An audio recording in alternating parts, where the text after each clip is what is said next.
No, tulog lang muna kayo dyan ha. Huwag masyadong makulit. Tulog lang. Ayan ang aking tatlong mga inahin. Tulog-tulog lang sila. Ayan. Ayan po si Otso. Ayan. Ang itim ko po yung si Otso ang pangalan. Ayan po si 21 kasi 21 po yan silang magkapatid. Ayan po si Noybe. Si Noybe po yan silang magkapatid. Ayan. Magkapatid po yan sila ni Otso. Ito po si 21, daw tita na to nila. Anak to sa magulang ni 21 yung sila Otso o Noybe.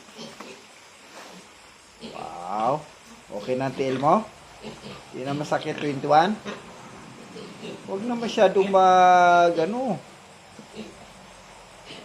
kasi malapit ka ng mga anak. Ayan po guys, ang aking mga tatlong inahin. Ayan, gabayan po tayo ng buong may kapal at dumami pa sila. Kunting tsaga-tsaga lang. Kakarami din tayo ng inahin.